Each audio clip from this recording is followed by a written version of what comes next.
Hi everyone, it's Liam here from Rating the Races. So we've got some decent racing tomorrow. In terms of decent racing, I actually feel there's going to be quite a few well-supported winners as well. So there's a few standout favourites for me, horses that I really think are going to take the beating. And there's a few others that caught my eye last time out, or have been aimed at a race in my opinion that I think are going to go well as well. So let's go through them, starting off with the 1208 at Haydock, the Grade 2 Newton Novices Hurdle. And we're going to be on double measure here for the Skeltons. Now, the Skeltons are obviously smashing it at the moment. They are my favourite team. I love how ruthless and they just want winners. They had a horse that finished second and they came in and said they were really disappointed. It was Joya Machan at Uttoxeter last season. When they were looking at the race, the Stayers handicap hurdle that we'll go through later, they spoke to Dan Skelton a few days ago and he said, oh yeah, we've got Joya Machan running in that. We were really disappointed last time at Uttoxeter when we probably hit the front too soon. Harry did, and we were really disappointed. They got caught on the line. You go to other trainers, you go to other connections, and they go, we were delighted with that, absolutely brilliant, finished second in a feature handicap, we're over the moon. The Skeltons are not like that. The Skeltons go, we are really disappointed, we want winners. And that's why they're doing so well, and that's why they're going to be the number one team in the UK for a good few years now. I think they've been compared today to the Nichols-Walsh team of a few years back, or quite a few years back now. I completely agree. I think they're going to be that dominant in the UK. Now, the first selection we like is a Skelton, and actually we've got quite a few Skelton selections tomorrow. Why do I like double measure? Well, double measure actually went to Chepstow a few weeks ago, and I wrote an email afterwards saying, if you didn't watch it, get these in your NAGME, you missed the eye catchers. I liked 4 eye catchers from the day. I think they were all Dan Skelton runners, including double measure. And my report for double measure was, travelling best of all turning in, double measure looked set to win before Harry Skelton simply didn't ask. That's not neglect, that's instruction. After 221 days away, this was about experience and fitness. When they let this one stride on next time, he'll be a different animal. I fully expect him to step forward on that massively for the Skelton team. As I said, I thought he was travelling best of all in that maiden hurdle at Chepstow. He's only a 4-year-old, and yet they still got close to a decent horse in the Blue Room. The Blue Room came there off the back of winning at Fosslas in a bumper, had previously finished 4th in a decent bumper at Exeter, and had some good form. So, yeah, it was no poor run from double measure. He only got beat by 3/4 of a length, and I feel that Harry could have won that quite comfortably if he wanted. If he'd won it comfortably and turned up here off the back of that, he wouldn't be the price that he is at the moment. Which is, let's go into it, 4 to 1/3 favourite. I would have him shorten that. I think there's not a lot between them. Masterman, Stick to the Plan, and double measure. I really believe double measure is a top class novice hurdler. And yeah, as good as Stick to the Plan is with his 143 rating, and as good as Masterman is with his very impressive win last time out at Chepstow, I don't think we've got anywhere near. We haven't seen double measure's ability. The occasion that they did let him go, he won as a 3-1 favourite at Uttoxeter, a track that they like.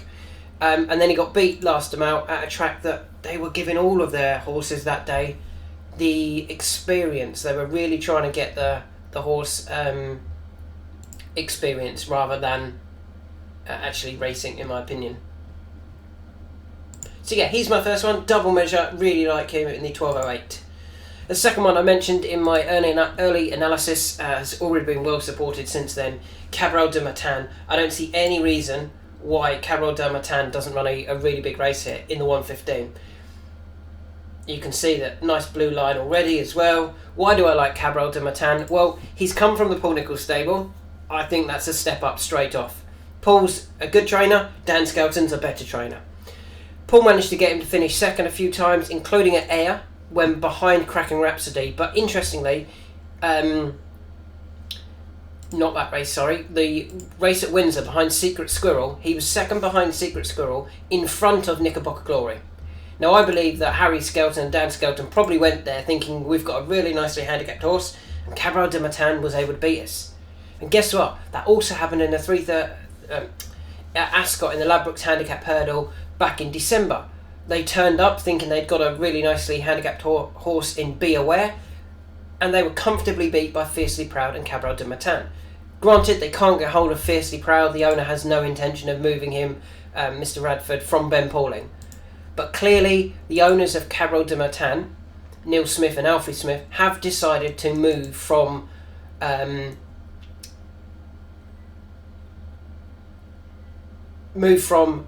Nichols camp to the Skelton camp.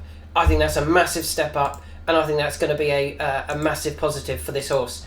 He's already pretty good. The race is worth 26 grand to win. It's a race they're going to go for.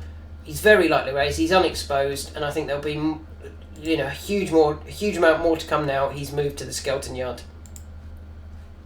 I kind of like that when the Skeltons have horses that have previously beaten horses that they train. They kind of know roughly what they've got, and I think this is part of their ruthlessness. I think they go straight away, or not that long afterwards, to different owners and go, look, we really like our horse. You beat us. Yours is a smart horse there. Will you let us train it? I honestly believe that happens. They had a winner a couple of days ago with a very similar story. They had a horse, I think, that had won the race. The horse who was just behind in second, they now train, and that horse in second has since come out and won either first time up or second time up for the Skeltons. It's something that they are clearly doing, and there's nothing wrong with that, in my opinion. I mean, if you had it's like a football team having a decent squad, but there's a striker. I support Arsenal. Plenty of people will probably just close the window now and you're not listening to this video anymore. But I support Arsenal. But say, Arsenal's striker Gyökeres hasn't quite got going. Say there was a striker in the Premier League that was absolutely smashing it, not Haaland obviously, at Crystal Palace. They may well go and buy that player because they go, look, we've got everything else. We've got one of the best defence. You came to our club and scored against us. That must mean you're really good. We like that. Come and join Arsenal. That's not in football. That's perceived as great transfer business. In horse racing, it doesn't really happen. But I'm liking that the Skeltons are doing it. Anyway, moving on to the Betfair Stayers Handicap Hurdle. Both the Skeltons again. So we've already highlighted Joya Marchand for a couple of reasons. One, he's now had wind surgery. We mentioned him earlier on in this video in terms of they were really disappointed when he finished second at Uttoxeter. Off a mark of 135. Well, Harry Atkins taking 7 off actually means he's running off a mark of 130. And I just wonder whether occasionally Dan Skelton is going to put Harry Atkins on his number 1 in the race, and yet he's going to be a bigger price. A couple of reasons for that. Obviously, whatever Harry Skelton rides, they're going to think he's their number 1, and they're going to think you're going to think he's the number 1, and you're going to think he's the most likely winner of the two.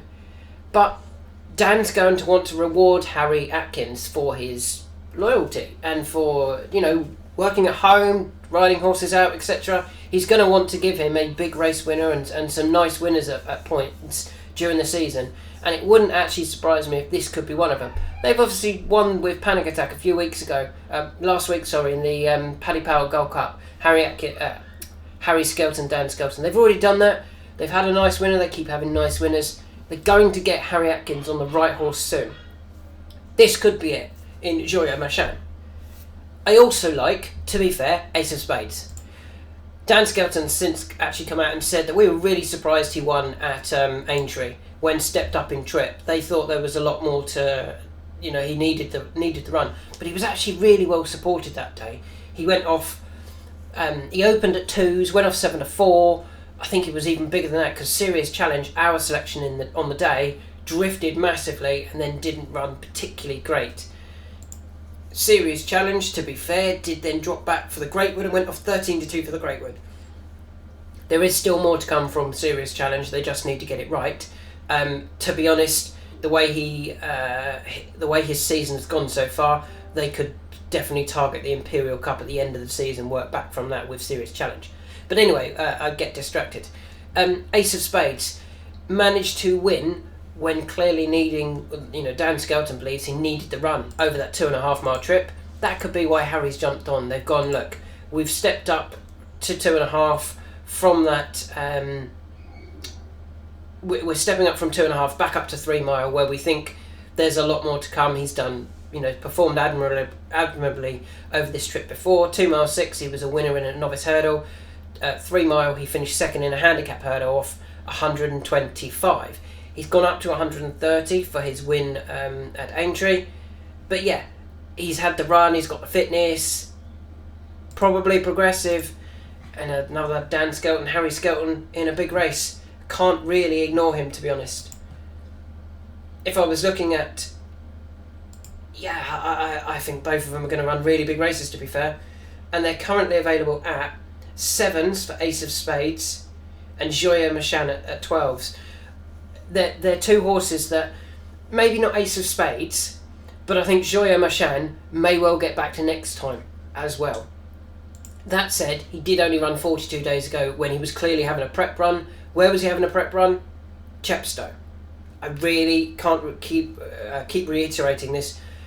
They like Uttoxeter. There's a few other tracks that I won't list at the moment. But they also have some tracks that they like to get their horses fit at, rather than trying to win races. Chepstow is one of those. He's had that fitness run over an inadequate trip of 2 mile 3. He's coming here fit. I think both of them are going to run really big races. Ace of Spades and Joyeux Machan. We move on to the 3 o'clock at Haydock. I can't get away from Grey Dawning. We highlighted this one earlier on in the week. Still can't get away from him, to be honest. What's he got to beat? Stellar Story shouldn't be good enough.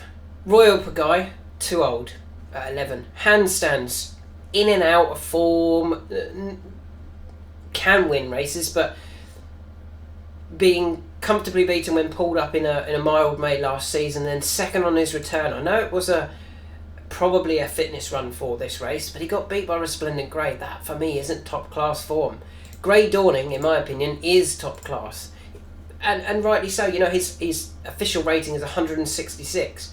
Last season he beat Iroko. Granted, Iroko probably wasn't running there flat out, although the weights had already come out for the national then, so he may well have been. He also finished second to Gaelic Warrior. Grey Dawning did.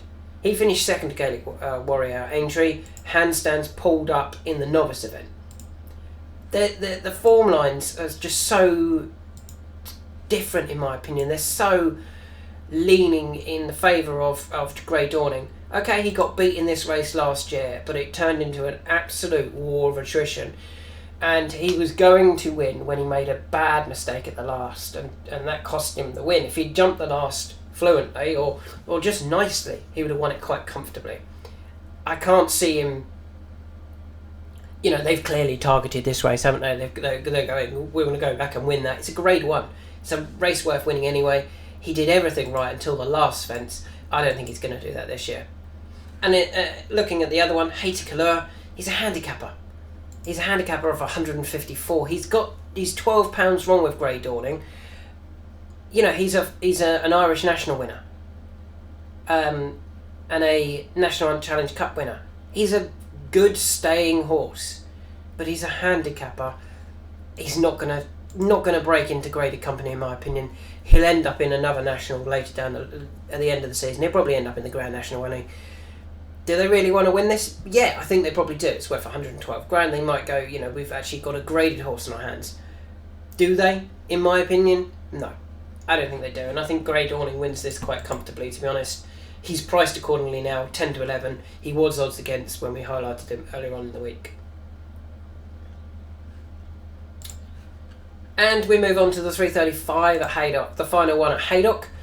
And it's again Dan Skelton, Harry Skelton. Can't see why this horse doesn't run a huge race. So let's first of all have a look at the price. He is currently available at 6s. So he's available at 6 to 1. Why do I like him? Well, I think he's quite progressive still as a 7-year-old. and I thought his return at Cheltenham was a very good effort. I thought it was in a decent race. I think the third horse, Double Powerful, would have gone close last week if he'd run. Major Fortune went off 25 to 1 that day. Dan Skelton and Harry Skelton with a 25 to 1 shot, having opened at 18s. What does that say? He wasn't there to try and win that race at Cheltenham. That came off a mark of 120, dropped £1. Bonus for them, I'm sure. In rear, mistake at the first, headway 4 out, went 4th at the last, staying on nicely. Never put in the race, was never expected to be put in the race, hence the drift in price. That was over 2.5 mile, up to 3 mile now, or 3 mile 1 even. Back up to 3 mile 1, Skelton's clearly obviously bagging form, has some decent form over 3, finished 3rd not that long ago behind Hugo's New Horse and Havela back in April. That was a good run. He stays the trip, and I feel that they keep trying to get him to win a similar race. They finished 2nd in a novice handicap chase back in March. They then dropped him in trip massively to 2 mile at Newbury. No idea why. I think they were probably trying to hope that he could get his mark down a few pounds. That was off a mark of 122. He is actually down a few pounds now. He's down to 119. If he's going to win a race over this trip, this is probably going to be it.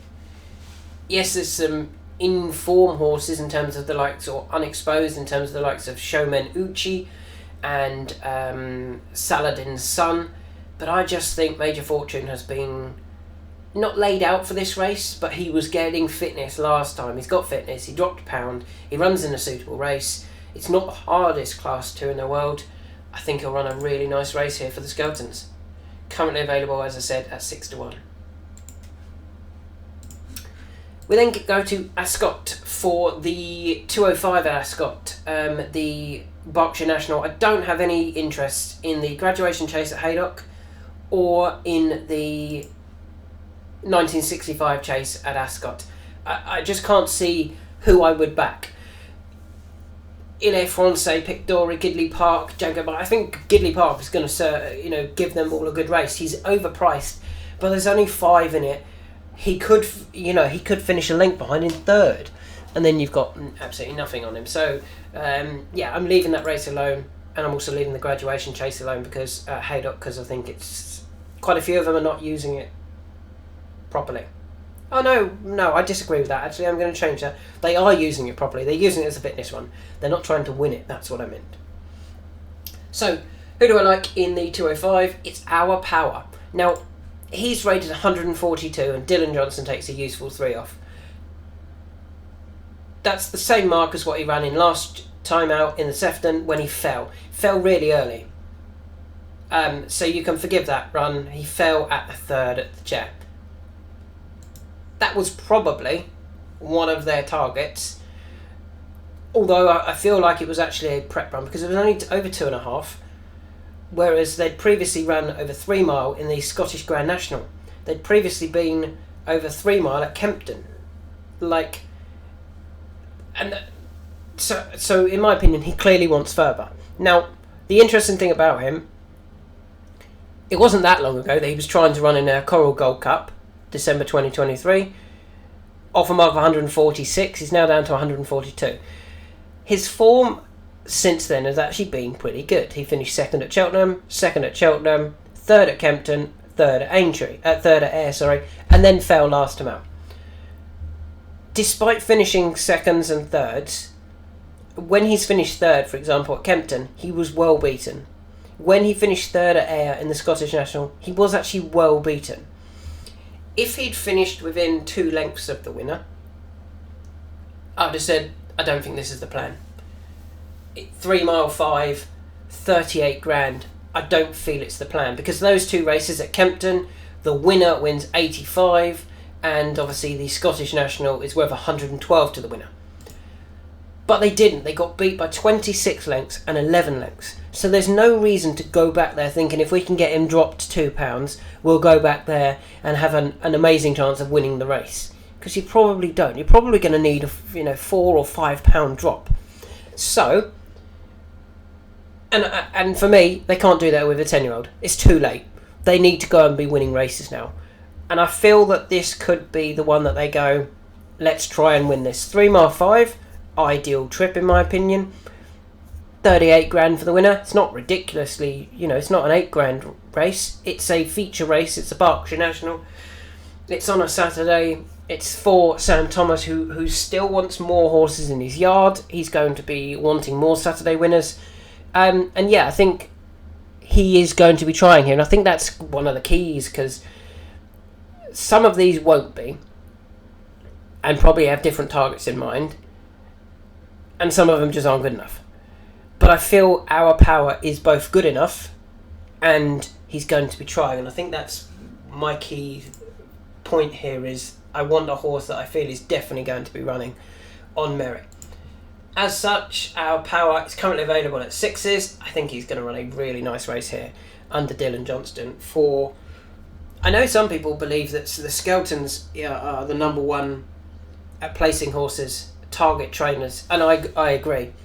Quite a few people have Sam Thomas as number 2, and hopefully this is one of those targets. We move on. We've got 2 more races. The first one is the 240, the Brooks Ascot Hurdle. Who?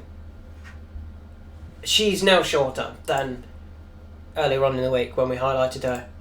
What is she now? 11 to 10, even money. She wins tomorrow. I really believe that. Potter's Charm isn't good enough. The others are handicappers.